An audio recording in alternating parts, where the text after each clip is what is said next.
All of a sudden, the lead surgeon straightened up and goes, "What the heck is that?" And I noticed they wanted to dress up Miss Barbie, and she was going to marry Ken, and they were going to get married. I wasn't feeling that. My Barbie was a female version of Rambo. An old girl meant business. We got ready to go. One guy grabbed me, threw me to the ground. The rest of the company bolted. The guy who grabbed me was the fastest one in the company, and I was pretty fast at the time. The boss needed someone to recover the vehicle. When we got there, I saw the NGS on its side, and I began to see the extent of how you died.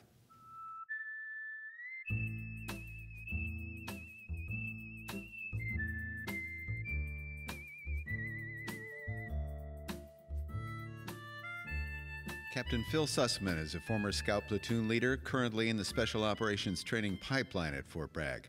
2 years ago, a training accident involving a soldier he knew only briefly changed his life. Captain Phil Sussman.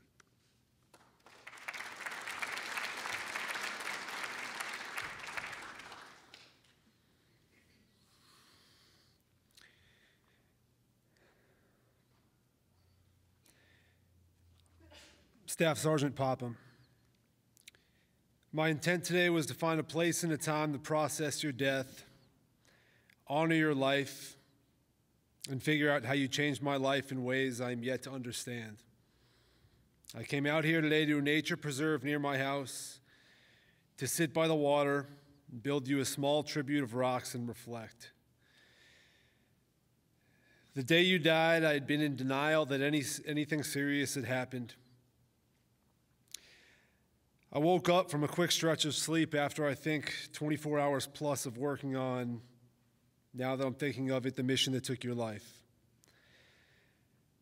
When I woke up on my cot, Tom told me there had been a rollover. It wasn't the first of the rotation. I brushed it off and I continued my morning.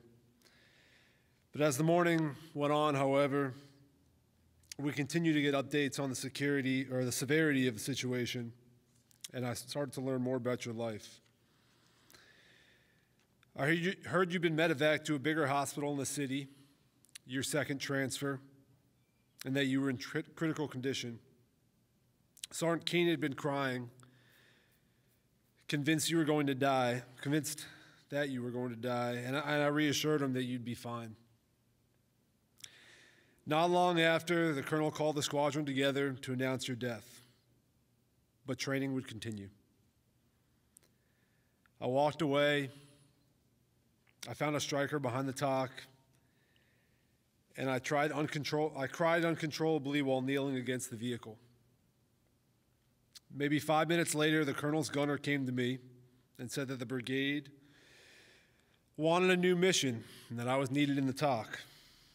I wiped my eyes, I stood up, and I walked into the tent. The executive officer and the operations officer were there.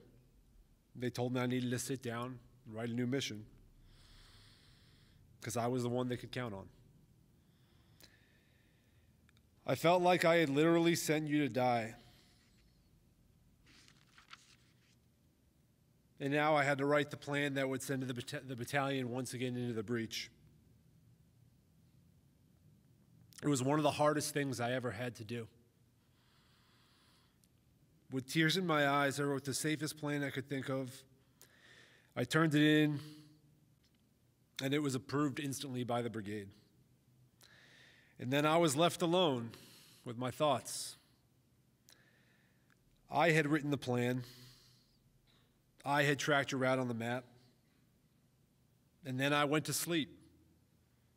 It was my responsibility to check the routes, to analyze the terrain, the light, the weather, and the conditions. And I know you had to take that route through the mountain pass. But couldn't I have gotten with the S2, the intelligence officer, and checked out the imagery, maybe insert precautions about the route, and push recommendations against it for an alternate route? I knew it was a night movement, but I just didn't think hard enough. And that was it. You died.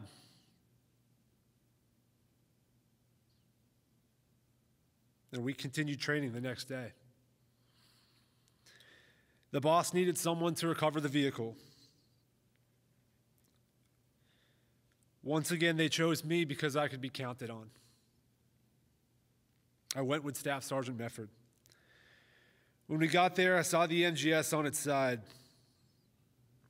It was so quiet and mundane from afar. Our next task was to recover everything from the vehicle. Your radios, your fleece cap, your jacket, the assault packs of your crew, and everything not tied down. And then I got to your hatch.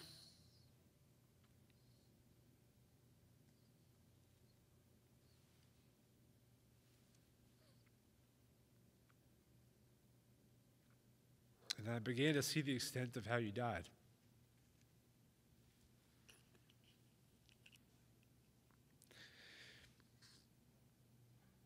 Your striker drove up onto a rock. I imagine it slowly began to tilt to the right, your side. I saw in my head you trying to duck down into the vehicle. You were caught by your kit. The bolt-proof thick glass was shattered. Your 50 cal was bent and stuck in a huge solid rock, like a sword in a stone. Everything was mangled. I saw your blood, and I could see you there one night earlier, laying split across the vehicle, pinned beneath it. After we gathered all your equipment from the truck, one of the DA's civilians handed me a white trash bag. In it was your IOTV, split in half and covered in blood, along with everything else in the bag. I think I had to give it back for the investigation. I went back and I circled the vehicle for any other signs that you'd left behind. I can't remember if I found your watch or if someone handed it to me, but I was left holding the last personal effect you were wearing before you died. I put it in my chest pocket right next to the laminated photo I always keep in it of my daughter whenever I was training, whenever I am training. I thought she might keep your soul safe in some way. It was the most important thing that I'd ever carried in my life.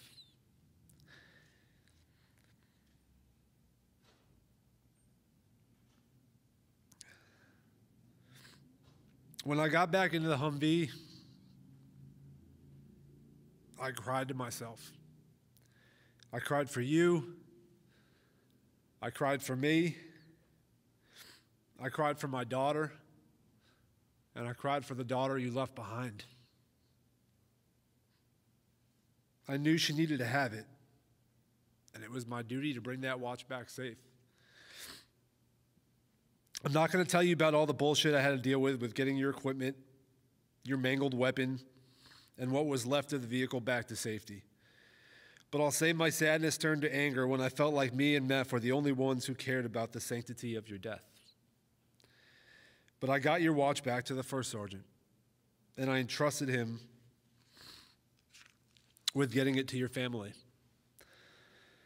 When the rotation was over, not even a mention of what I was made to do. Not a thank you, not an acknowledgement of what Meph and myself had done. I just looked at the guys getting coins and awards without any acknowledgement of the brutal work before or after your death. When we got back, Staff Sergeant Bailey gave me a bracelet. It said, "Watch over us.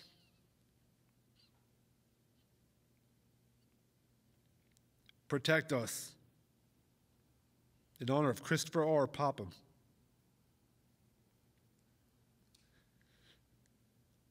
October 76, 24 September 15.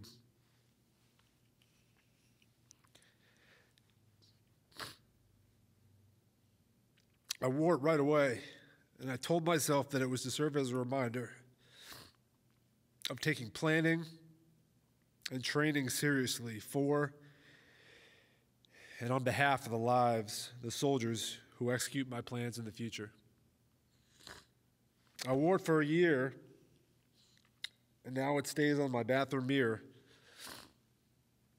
I see it every day. I'm wearing it today as well. But even when I take it off, I know that I will never leave it behind, and it will never leave me either. Sergeant Popham, Chris, I hardly knew you, but now we are connected forever. You helped us plan the MGS gunnery. I sat with you in the tower once or twice. Maybe we had a casual conversation. You were the second death in the unit in less than 6 months. But you mean a hell of a lot to me now.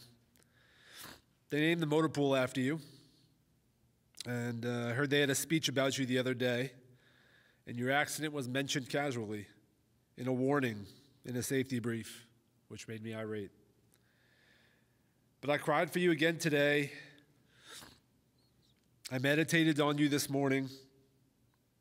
And I relived the whole event on my walk today to come and write about you. I had another epiphany this morning.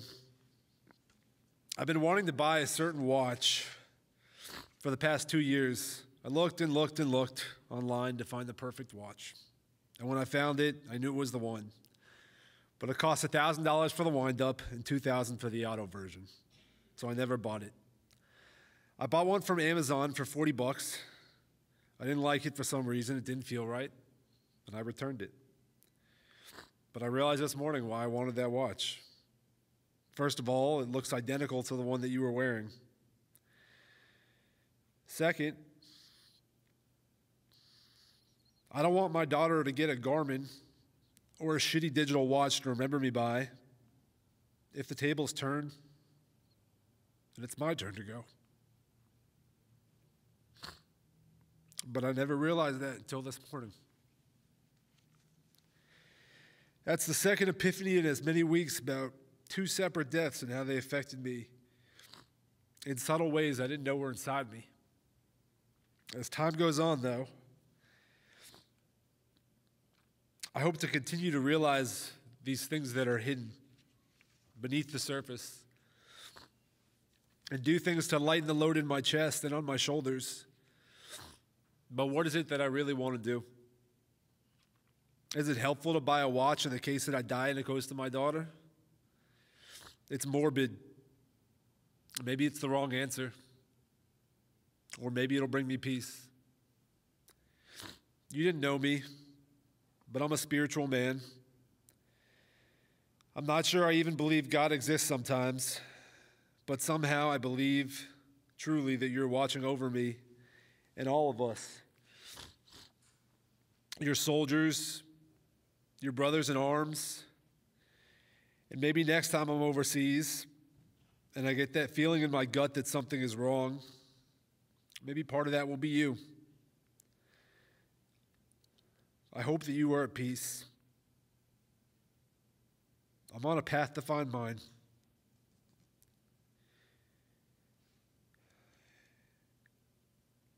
And though putting this on paper really only served to stir up some horrible memories, I wanted to take this day to honor your memory.